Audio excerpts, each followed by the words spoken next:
people wonder, can you use sprouting potatoes? Now, if you're a gardener like me, you can just go ahead and put these in the garden if you want. But if they're turning green and have eyes, just go ahead and peel it off. And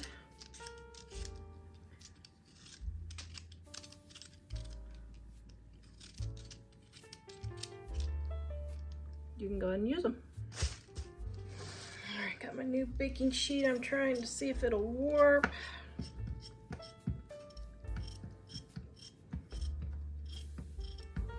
Now I was trying to make this a one-pan meal, but then I realized I think I'm out of chicken tenders.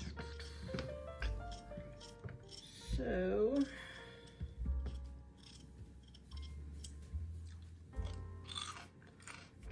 I don't know what I got in my freezer that I could cook. Got my potatoes, got some ghee there. You can use butter if you want. And my seasoned salt. I'm gonna let this melt and then I'll mix it all around. All right, let me see what I got in the freezer. Shoot.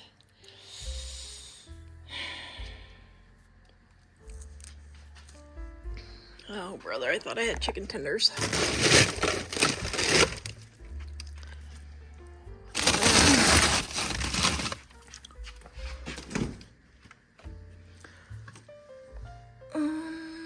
Wait, whoa, what's this? What's this?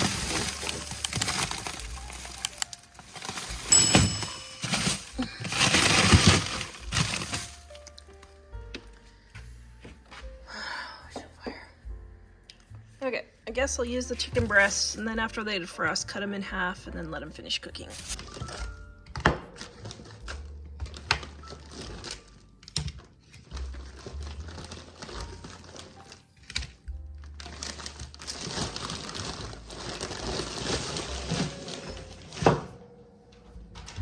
All right, I'm gonna add more ghee and some more seasoned salt. And then hopefully these will get cooked. Okay, so I'm gonna use the roast sticky chicken. What I do is I 10 times the recipe, and then I just put it in an empty spice jar, which I've got one right here, and I'll just put it in an empty spice jar. Oops, empty out my dill. And then I won't have to keep making it over and over again.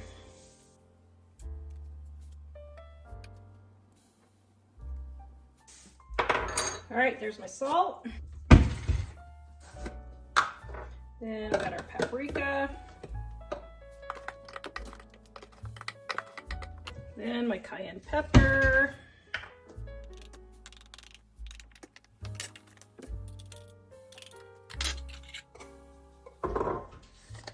And my onion powder. And garlic powder. And I don't have any white pepper on hand, so I'm only going to use black pepper.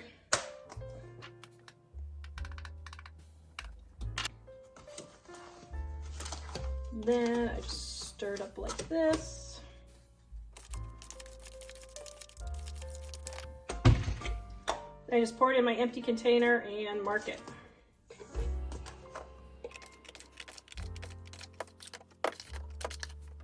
Whoops, I should have done that over the sink. Oh well, live and learn. This recipe is in our Dining on a Dime cookbook, volume 1, on page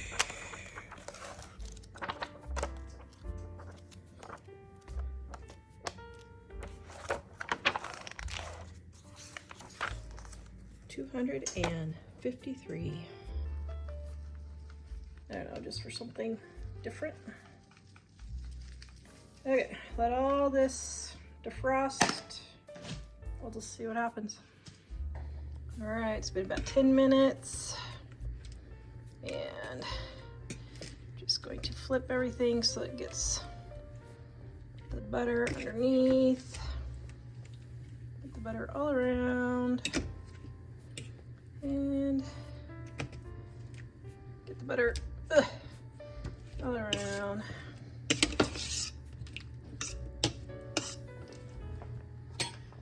And I'm going to add a little bit more roast sticky. Okay, now maybe we can get this cooking.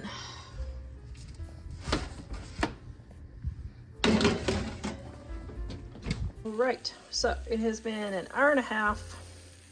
It didn't need to cook for the last hour, but we had a slight delay with dinner, so I just left it in the oven. In the last 15 minutes, I just turned the heat off. Oh my goodness, this looks so good. This is my gluten-free dinner for this video is brought to you by my Dining on a Dime cookbook, gluten-free, dairy-free edition. I have easy recipes that get you in and out of the kitchen quick. You don't have any of that grainy taste that comes with gluten-free recipes. All taste like regular food your family will love. Even the members of my family who don't have to eat gluten-free love eating my gluten-free cooking. Go to livingonadime.com and get your copy. I'm making a Spanish pot roast. You can see I got my roast for $3.87 a pound. Now this is a chub, I don't know. What chub? CHB. Top round roast beef boneless is what my grocery store says. Everybody asks what kind of roast you get. I just buy whatever's cheapest. I don't know what kind I get. So I just get whatever is cheapest. Okay, so I'm going to put a nice thin layer of oil on the bottom. And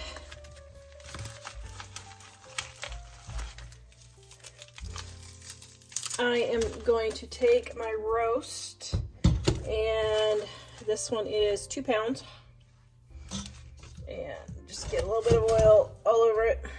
There we go. And I'm going to add half a cup of water, and I'm going to simmer this. So the directions say do medium heat to get it started and then turn it down to medium low. Okay, so now using the recipe in our Dining on a Dime cookbook, volume 1, page 236. Now, this calls for the Catalina dressing, which looks like this if you just want to buy it at the store, which is perfectly fine. But because I have the recipe in my Dining on a Dime cookbook on page 208, sweet tomato French dressing right there, I am just going to make my own. So in a cup, I am adding my ketchup, my sugar. Now this recipe is in the description below. And my vegetable oil. I forgot, I put the oil in there, and you don't need to put the oil in there. I always just do it out of habit because I don't want my meat to stick. And a half a cup of vinegar or lemon juice. I'm gonna do vinegar. And then salt. Now this calls for cloves of garlic, but I don't have any cloves of garlic. So I'm going to add some garlic powder.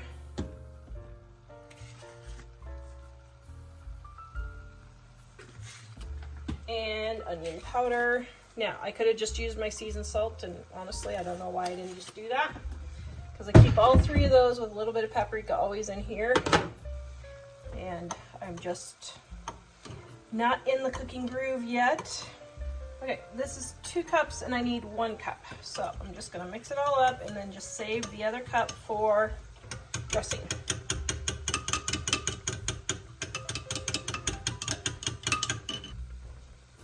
Have a little extra water there. I'm just going to put that in. And then I'm just going to use this cup for my dressing.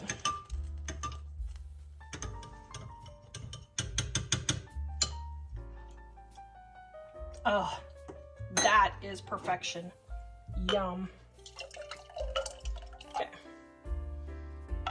Oh my goodness, I haven't had Catalina dressing for so long. Okay, so now I'm going to pour in my dressing. Then we're just gonna let this simmer for 3 hours on medium low with the lid on.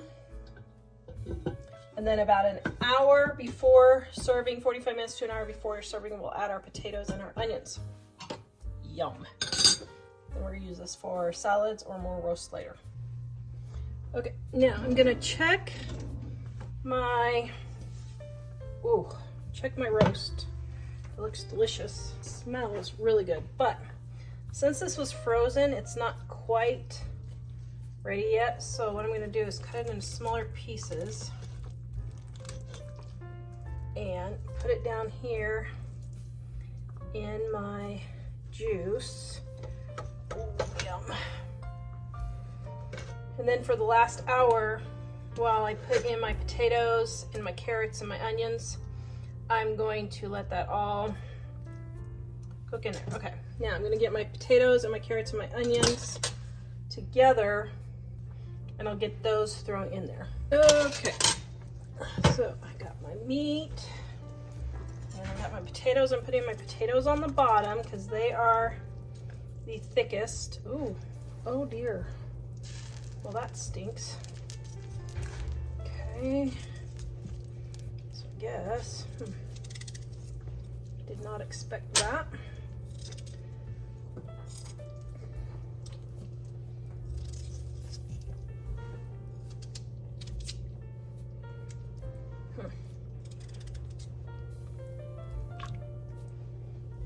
Okay, please ignore my toaster oven in the back there. I'm cooking some bread for my no egg recipes video that's coming up.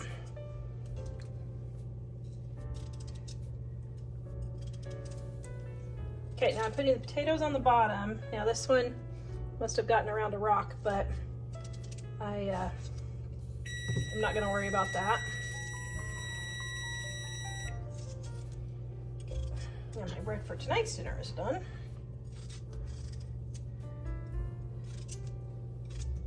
Okay. Then I got my onions. I'm going to put that in there. And then my carrots.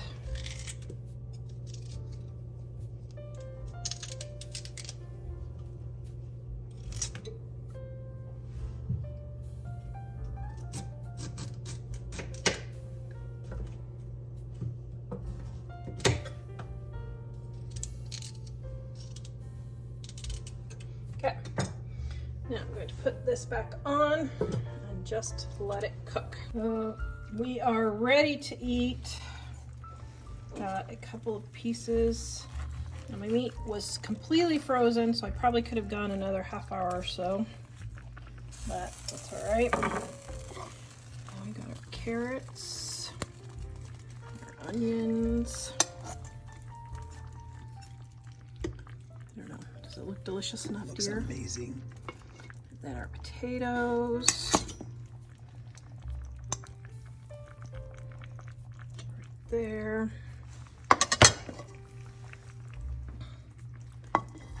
Well, I'm dishing up 3, but I think we might have 4, but he's not here at the moment, so. Oops. I'll let him come get his own.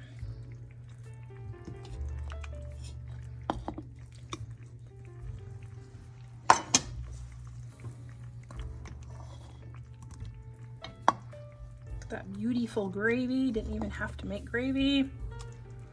Makes its own gravy. Let's see.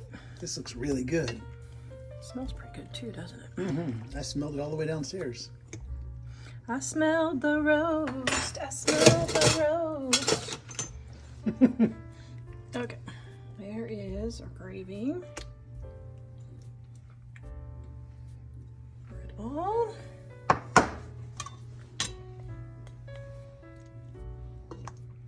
Mom gave me this cute little label. Isn't that cute? It is.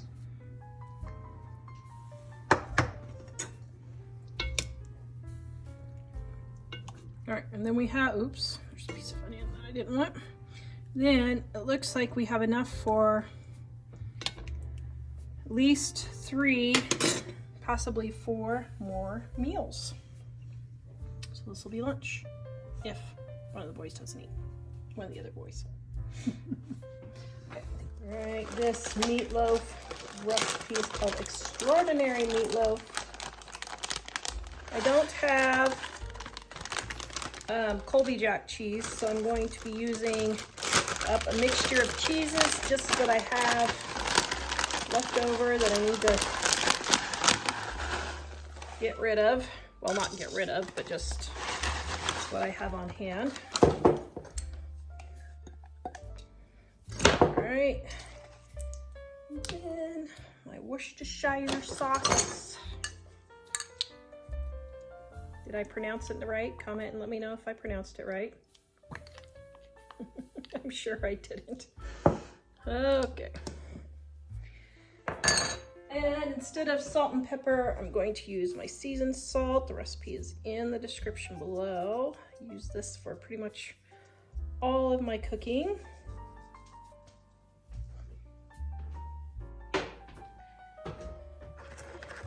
Eggs.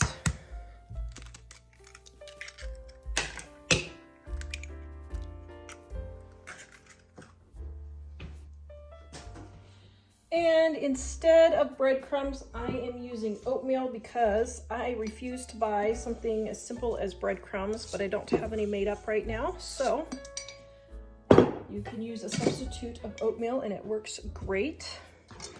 Then I have my ground beef.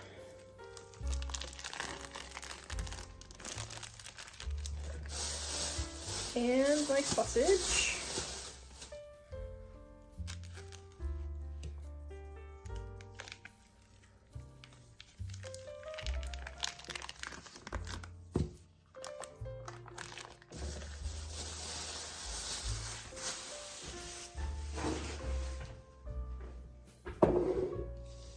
And it is that simple.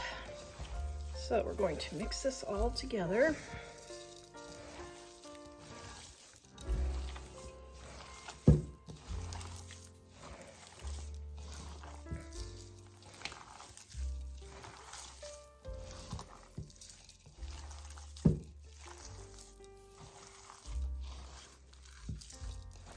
And what I'm going to do is instead of making this into a meatloaf, I'm making it into meatballs because it is going to a family that just had a baby. And I'm taking them a few meals over so that way they can reheat them quicker instead of taking a long time to reheat. Well, I mean, they can reheat it in the oven because they're going to be fully cooked, but they can reheat it in the microwave. They don't have to reheat it in the oven, but if they want to reheat it in the oven, then it won't take so long.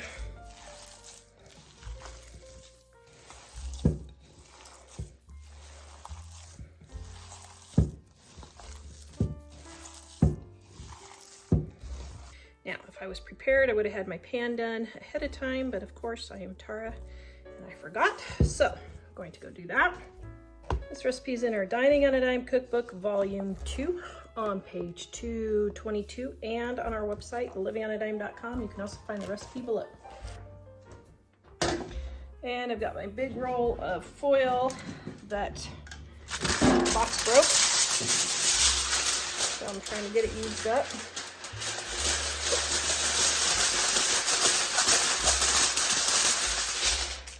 Now, this is industrial foil, which I got at a garage sale that was a restaurant going out of business. So I've had this 4 years and I'm finishing up. It was the first garage sale we ever went to here in our new house 4 years ago. So I'm trying to get it used up. Okay, now for the meatballs.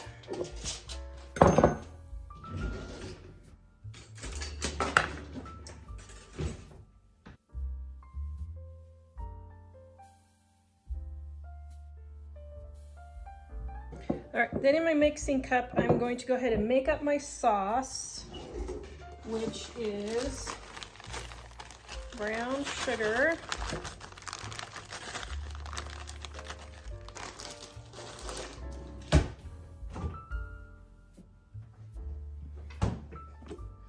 mustard,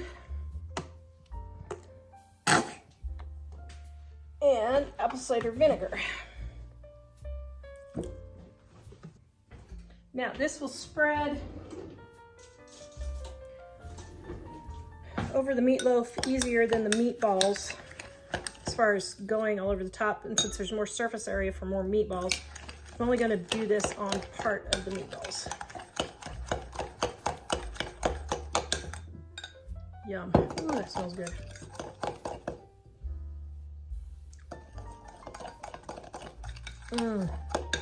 Oh man, that is tasty. But I'm going to add just a sprinkle of seasoned salt.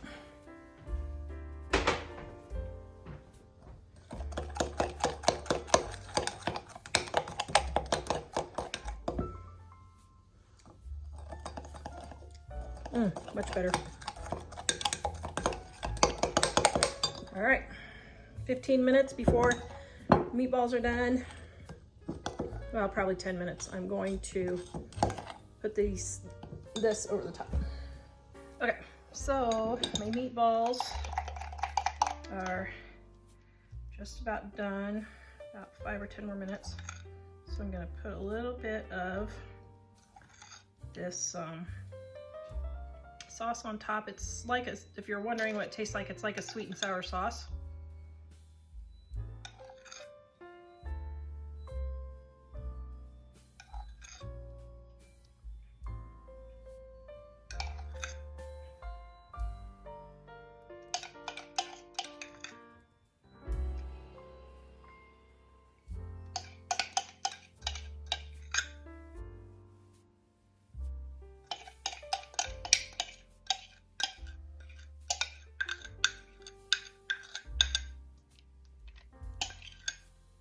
Okay, now we've got 2, 4, 5, 1, 2, wait a minute, yeah, 2, 4, 5, so 1, 2, 3, 4, 5, so I've got 25, about 30 meatballs here, give or take 29, 30 meatballs. So that means that I have usually about 3 meatballs per person.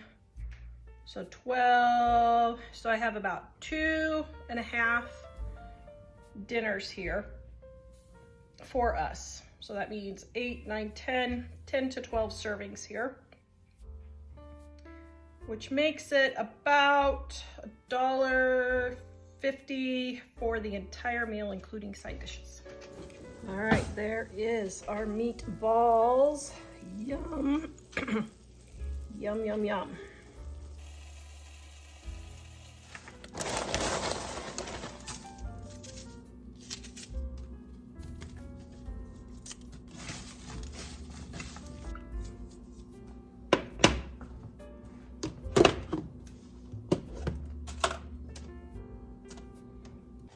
So I have my peppers that I needed to use up, my freezer defrosted, and so that's what all the extra ice is. So I need to use up my peppers. Got my onion, and then here's my roast right here. I'm gonna cut that up into pieces. Actually, I'm gonna leave it into longer pieces for fajitas.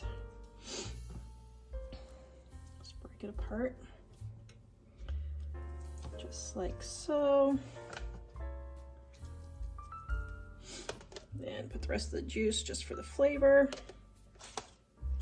All right, I've got enough water in here that's gonna liquefy from the frozen peppers and the juice that I'm just gonna sprinkle my lime. I love these true lime packets. And Mike's favorite fajita seasoning.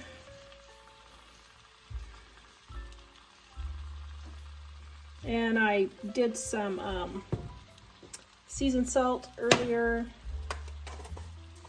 and a little bit of jalapeno.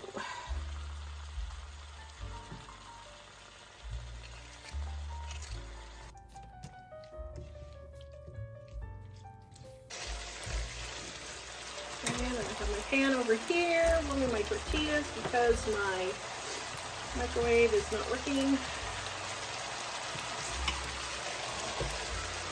Turning off the heat, letting it finish up.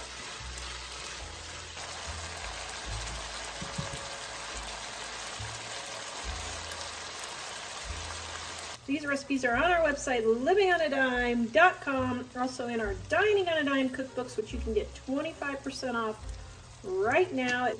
The link is in the description below.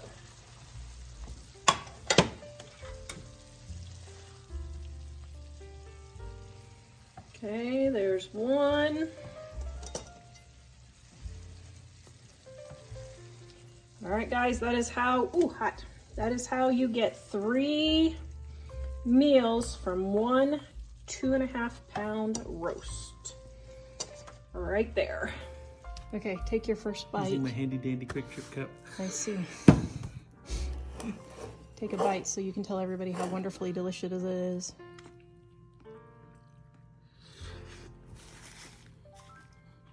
The heat of perfection. That's amazing. It's really delicious.